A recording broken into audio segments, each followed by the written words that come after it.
Olá, este é o Justiça Gaúcha, telejornal do Tribunal de Justiça do Rio Grande do Sul. Veja agora os assuntos que são destaques na edição desta semana. O presidente do TJRS recebe homenagem no Palácio da Justiça.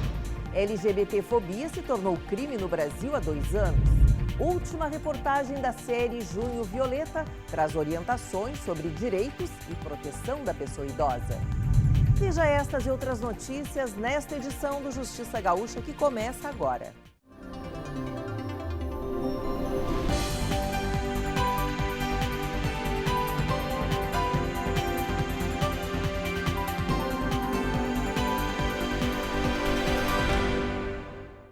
Na última semana, o presidente do Poder Judiciário Gaúcho, o desembargador Voltaire de Lima Moraes, foi homenageado na visita à nova galeria de fotos dos ex-corregedores gerais da Justiça. O objetivo desse nosso encontro hoje aqui é corrigir uma injustiça que, na verdade, se perpetuou por algum tempo, não é? Nós temos aqui o nosso presidente, o desembargador Voltaire, que foi corregedor de justiça no período, corregedor-geral da Justiça no período de 3 de fevereiro de 2012 a 17 de dezembro de 2012, e a sua foto não estava na galeria dos corregedores gerais.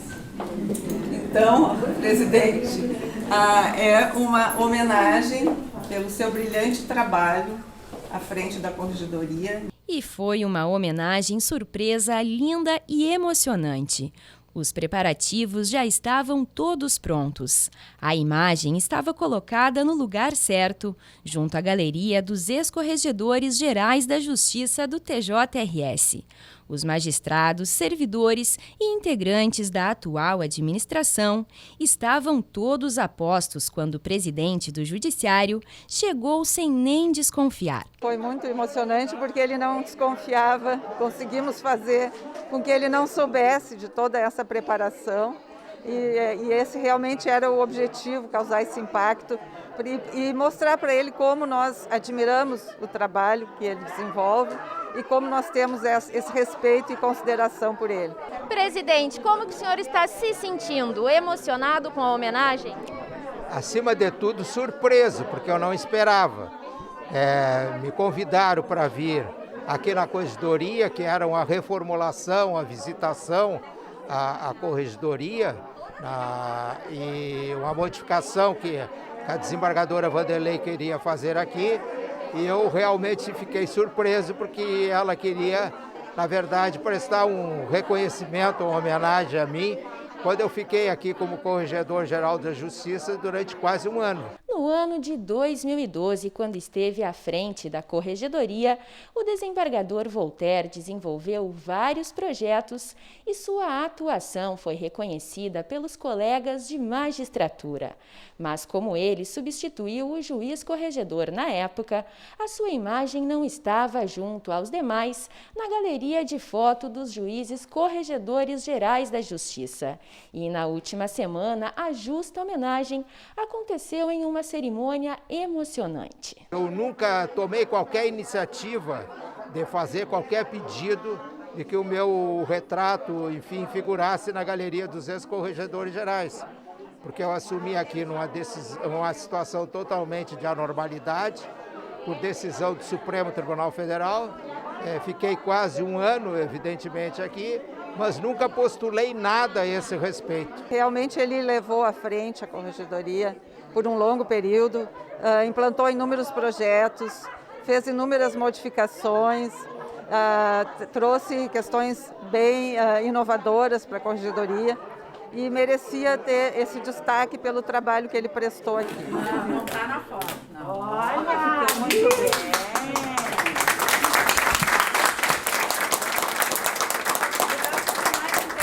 O Conselho de Relações Institucionais do TJRS, presidido pelo desembargador Cairo Roberto Rodrigues Madruga, realizou 2 reuniões na última semana para apresentar o plano de carreira dos servidores do Judiciário Gaúcho. No último dia 22, o Conselho de Relações Institucionais foi recebido pelo vice-governador do estado, delegado Ranolfo Vieira Júnior. Na pauta, a apresentação dos membros do Conselho e do projeto de lei que trata do plano de carreira dos servidores do Judiciário Gaúcho. O detalhamento do projeto, principalmente nos seus pilares fundamentais, ou seja, a modernização dos serviços do Poder Judiciário, a eficiência que se pretende com a modernização do plano de carreira. Já em reunião virtual realizada no dia 23, membros do Conselho detalharam as propostas do plano, respondendo questionamentos dos parlamentares e da assessoria técnica da bancada do Partido dos Trabalhadores. O deputado Pepe Vargas, presidente do PT, agradeceu o diálogo e expressou a importância do plano de carreira. Nós parabenizamos a direção do Judiciário Gaúcho pelo diálogo com a Assembleia Legislativa e também por ter construído a proposta em diálogo com os servidores do Poder Judiciário. Acho que isso cria condições bastante favoráveis para que esse projeto de lei tenha uma tramitação rápida e seja aprovado na medida em que ele permite que o Judiciário se modernize e consiga prestar melhores serviços à população gaúcha. A todos eles detalhamos o projeto do plano de carreira dos nossos servidores e ressaltamos a importância desse projeto para a modernização do Poder Judiciário e recebemos de todos o apoio político para a sua aprovação. Magistrados das comarcas das regiões noroeste das Missões participaram de reunião virtual no dia 17 de junho, com integrantes da administração do TJ. E quem traz mais informações sobre o encontro é a repórter Paola Marcon. Exatamente, Vera. O plano da atual administração era visitar presencialmente as comarcas do interior para verificar o andamento dos trabalhos. Mas, em função do distanciamento social, as visitas estão acontecendo por videoconferência. A última reunião foi realizada com magistrados da região das Missões. O presidente Voltaire de Lima Moraes falou que, apesar das dificuldades atuais devido à pandemia e à Lei Mansueto, os avanços são significativos, citando como exemplo o plano de carreira para os servidores, que já foi entregue à Assembleia Legislativa. A Corregedora-Geral da Justiça, desembargadora Vanderlei Terezinha Tremeia Kubiak, informou que o objetivo destes encontros é estabelecer um diálogo franco e transparente para buscar soluções para as demandas das comarcas. Participaram do encontro magistrados e servidores das comarcas de Santa Rosa, Giruá, 3 de Maio, Santo Cristo e Tucunduva. A Corregedora-Geral da Justiça, desembargadora Vanderlei Terezinha Tremeia Kubiak, apresentou projetos do Judiciário Gaúcho que estão agilizando a prestação jurisdicional durante o 5º Fonacor. Foram exibidos no Fórum Nacional das Corregedorias o projeto de gestão e racionalização das ações de massa e do Sistema Integrado de Gestão das Ações de Massa, criado para acompanhar e monitorar o ajuizamento dessas ações. Foi exposto também o projeto Núcleos de Justiça 4.0, bem como as inovações no cumprimento das decisões judiciais com a criação da Central de Cumprimento Cartorário, a Central de Cumprimento Multicomarcas e a URCA. Podemos apresentar várias iniciativas inovadoras que a Corregedoria desenvolve para a melhora da prestação jurisdicional, que na verdade vai ao encontro daquilo que é a missão do Poder Judiciário, que é trazer a pacificação social, atendendo melhor ao cidadão.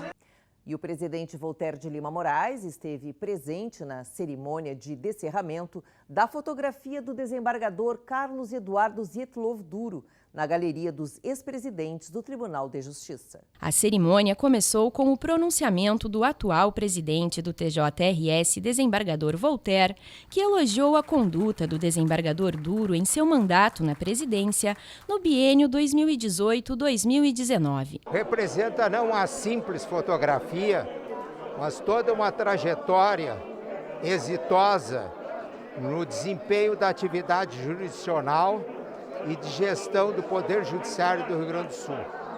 O desembargador Carlos Eduardo Zietlov Duro dignificou e vem dignificando sob maneira o Poder Judiciário, por tudo aquilo que tem feito, decidindo questões importantes no dia a dia, portanto no plano jurisdicional, mas também em termos de gestão.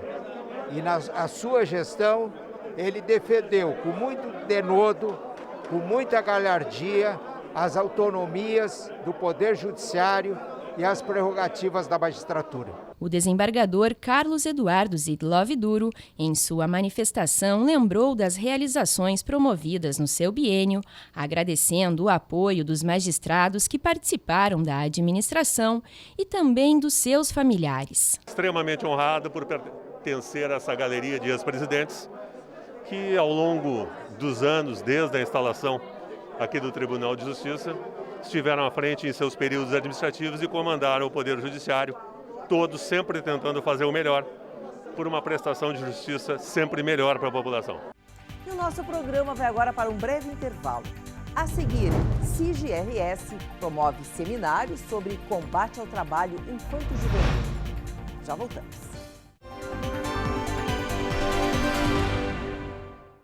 Envelhecer com dignidade é um direito de todo ser humano. Muitos idosos sofrem vários tipos de violência. Violência física, psicológica, financeira, abandono, negligência. Violência contra o idoso é crime. As penas podem chegar a 30 anos de prisão. Denuncie. Ligue para o Disque 100. Abra seus olhos para a violência contra a pessoa idosa. A Coordenadoria da Infância e Juventude do Estado promoveu no último dia 18 o 2º seminário pela erradicação do trabalho infanto-juvenil. A juíza corregedora e coordenadora da CIGRS, Nara Saraiva, e o juiz do primeiro JIG da capital, Daniel Barbosa, foram os debatedores do evento.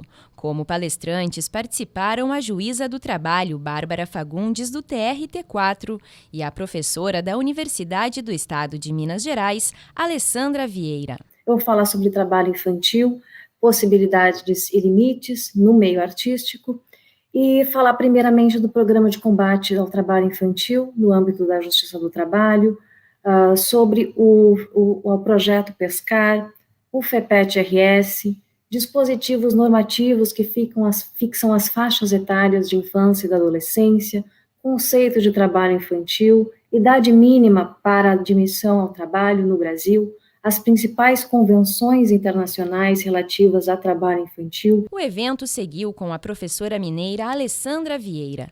A doutora em Psicologia Social falou sobre o tráfico de drogas, considerado uma das piores formas de trabalho infantil. De acordo com a palestrante em Belo Horizonte, 48% das situações envolvendo adolescentes encaminhados para a apuração de ato infracional está relacionada à lei de drogas. Apesar do trabalho infantil no tráfico de drogas ser considerado uma violação de direito pela Convenção da OIT, da Organização Internacional do Trabalho, continua predominando ainda no sistema de garantia a visão de ato tipificado como infracional, e as ações voltadas para esses adolescentes permanecem sendo a via da criminalização e da punição com a aplicação das medidas socioeducativas, inclusive as privativas de liberdade, medida de internação, que embora se considere que essas medidas tenham caráter protetivo, elas são de fato medidas sancionatórias. É considerado trabalho infantil no Brasil toda atividade laboral realizada por crianças e adolescentes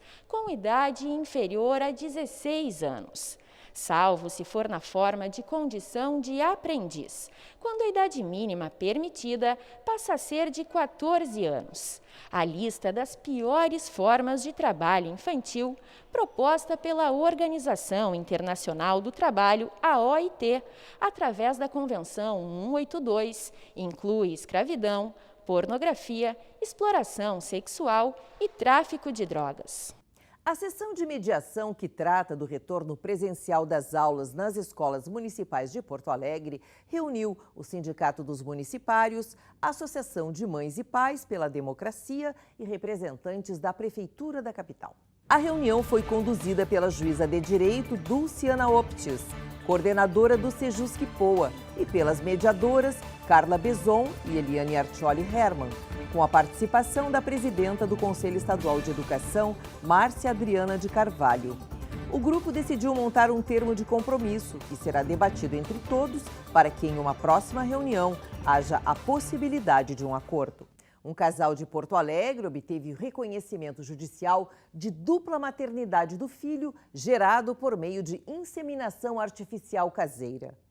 É isso mesmo, Vera. A decisão permite constar no registro civil de nascimento do menino o nome de ambas as mães, com a inclusão da socioafetiva e dos 4 avós maternos. As autoras da ação, proposta em setembro de 2020, são casadas desde 2012 e optaram pela inseminação com doador anônimo. O filho fará 7 anos no próximo mês. Na sentença, o juiz responsável pelo caso da Vara de Família do Foro Regional do Partenon, Mauro Freitas da Silva, argumentou que o reconhecimento do direito pleitado tem respaldo na Constituição Federal. Ele citou o parecer favorável do Ministério Público e considerou o laudo psicológico que atesta a existência do vínculo afetivo entre o menino e a mãe socioafetiva.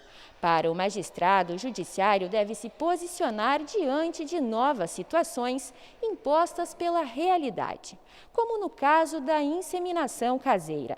Segundo ele, levando em consideração os direitos e garantias fundamentais, ainda mais quando a demanda trata de um interesse de um menor e o seu direito de filiação, que o acompanhará por toda a vida. E esse menino, que no mês que vem completará 7 anos, a partir de agora, vai ter o nome das 2 mães no seu registro, na sua certidão de nascimento, e isso com certeza é motivo de muita alegria, muita satisfação, e reforça aquilo que nós, atuantes da área do direito de família, estamos dizendo há muito tempo, que o modelo de família é plural, livre e democrático.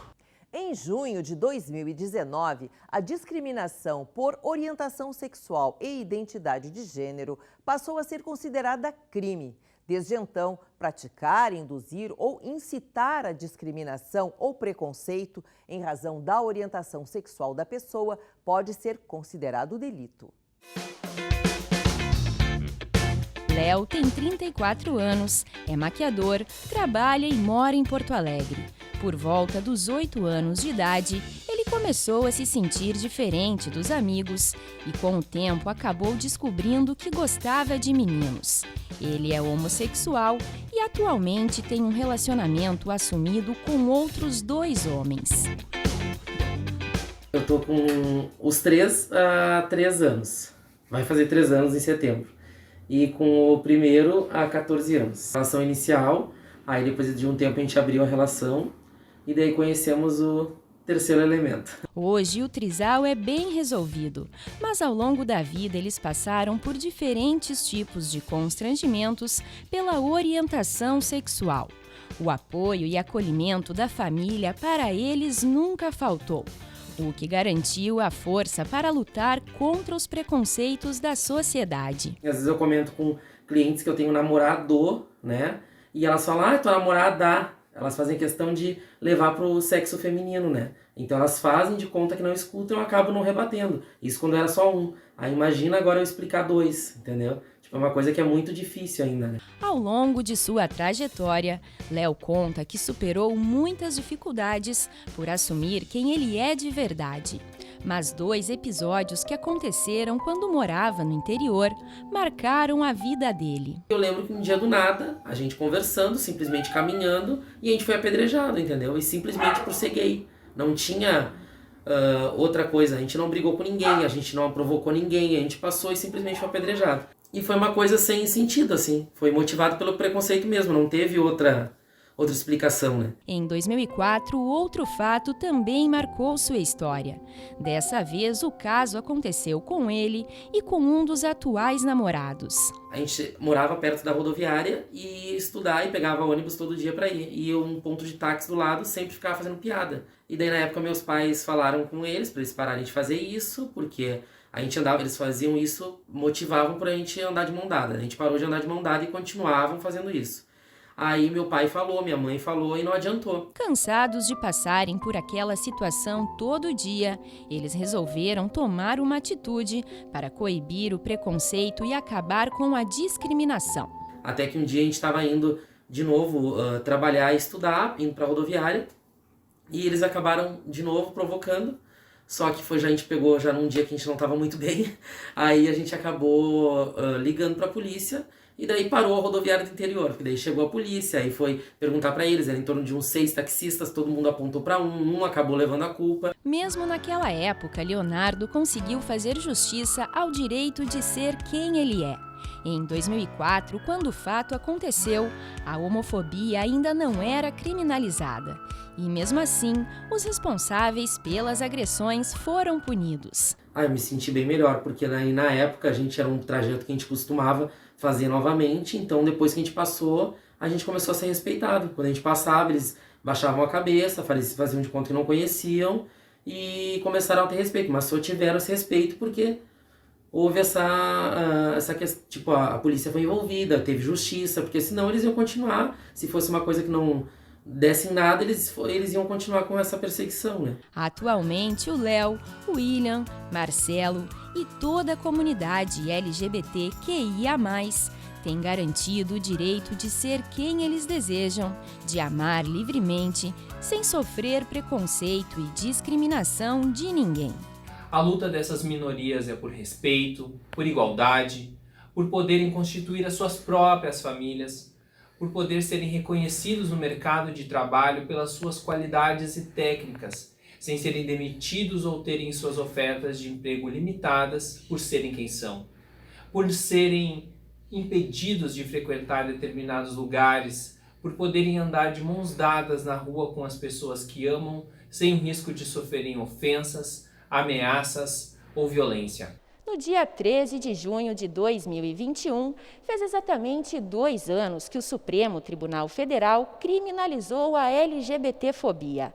Na prática, isso significa que as pessoas que ofenderem ou discriminarem a comunidade LGBTQIA+, estão sujeitas a pegar até 3 anos de cadeia, além de multa. E se houver a ampla divulgação do ato homofóbico em meios de comunicação, como publicação em rede social, a pena será de 2 a 5 anos. O crime é inafiançável e imprescritível. Para coibir a violência contra a comunidade LGBTQIA+, a denúncia é fundamental. Por isso, se você for vítima ou presenciar qualquer tipo de abuso, denuncie. Procure a delegacia mais próxima ou Disque 100 para a Ouvidoria dos Direitos Humanos. Liberdade de expressão não se confunde com liberdade de agressão. A campanha de enfrentamento à violência contra a pessoa idosa vem se fortalecendo com o passar do tempo. No ano de 2019, a Corregedoria Geral da Justiça do TJRS, em parceria com a Federação das Associações de Municípios do Rio Grande do Sul, lançaram a Cartilha da Pessoa Idosa. De lá para cá, as orientações de direitos e proteção se tornaram cada vez mais essenciais. Confira agora a última reportagem da série Junho Violeta.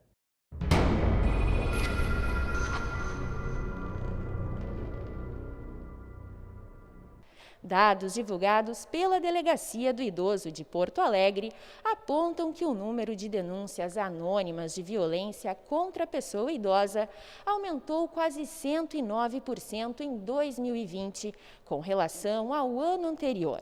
Em 2019, foram 401 denúncias e em 2020 esse número aumentou para 838.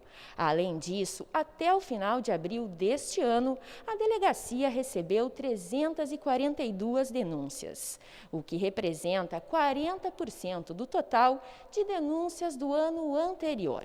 A maioria das ocorrências registradas é de maus tratos, abandono e estelionato. Junho é o mês que alerta para todos esses tipos de violência. Nos últimos programas, o Justiça Gaúcha mostrou em reportagens especiais os casos de 2 idosos que passaram por situações de abuso. Tu não vai entrar mais aqui? E mesmo que a minha filha disse que não ter mais idade para cuidar de velho. Isso aí que me chocou mais ainda, né? Isso aí me deixou muito magoado. Era quase que normal, né, tu ser abusada, destratada e achar que aquilo ia passar. Com o aumento destes crimes durante a pandemia, o Comitê de Defesa e Proteção da Pessoa Idosa do TJRS também intensificou a divulgação de direitos e canais para o registro de ocorrências. O comitê ele foi instituído com a finalidade de congregar as diversas instituições que têm por objetivo, entre outros, atuar nos direitos e defesa da pessoa idosa. Então, a finalidade foi criar mecanismo, criar políticas, criar formas de comunicação com o idoso, né, a respeito dos seus direitos. Uma das ações do grupo em destaque é a Cartilha da Pessoa Idosa. Lançado em 2019, o material já é sucesso em todo o país. O comitê, quando trabalhando ali em cima dos diversos temas que envolvem a pessoa idosa, achou por bem sistematizar em algum instrumento esses direitos de forma que fosse acessível ao idoso. Então, a finalidade foi chegar até o idoso de uma forma didática, de uma forma clara e trazer a ele esclarecimento sobre os seus direitos. Claro que essa cartilha não esgota, né, todos os direitos, mas ela disciplina de alguma maneira que facilita a compreensão. O material pode ser acessado por todos e está disponível no site do TJRS. A cartilha foi elaborada com base no Estatuto do Idoso. Em quase 30 páginas com textos curtos, bastante cores e ilustrações, são informados os principais direitos da terceira idade e também os canais para denúncia em caso de violência. Essa cartilha, ela fala dos direitos do idoso, ela fala das formas de violência contra o idoso, porque o idoso, lendo a cartilha, ele vai reconhecer que aquilo é uma forma de violência, porque muitas vezes a violência que não deixa marcas, por exemplo, a violência psicológica, emocional, o próprio abandono, o idoso não identifica aquilo como uma forma de violência, né? A negligência, né? E aí, ele lendo essa cartilha, ele vai poder compreender que ele está sendo vítima de alguma forma de violência. E que ele tem direitos, e que os cuidados com ele, a atenção, não é um favor que estão fazendo com ele, é um direito dele. Então, para ele se colocar enquanto sujeito de direito e compreender os seus próprios direitos. A coordenadora do comitê, juíza corregedora Genesi Campos, destaca que a maioria das violências ocorrem no seio familiar. E, geralmente, o idoso tem dificuldades de denunciar os seus entes queridos. Por isso, a magistrada ressalta a importância das pessoas próximas ficarem sempre atentas. O vizinho sempre é a pessoa que está mais próxima depois do familiar e que pode observar alguma mudança de comportamento do idoso. Se ele alterou sua forma de agir, se ele não sai mais de casa, se ele apresenta alguma lesão, se ele está sujo, se ele está aparentemente desnutrido, mal alimentado, se ele está muito triste, ele pode estar deprimido, ele pode estar sofrendo algum tipo de violência emocional, se ouvir barulhos, pedido de socorro, alguma coisa assim, o vizinho tem o dever de buscar ajuda e de proteger aquele idoso, porque aquele idoso é uma pessoa vulnerável. É uma obrigação, um dever de cuidado que todos têm, todos os familiares com seus idosos e as pessoas, os vizinhos próximos, denunciar se houver alguma situação que possa levar a uma condição de uma violência, seja ela física ou emocional. Então, é um dever de cuidado que todos nós temos.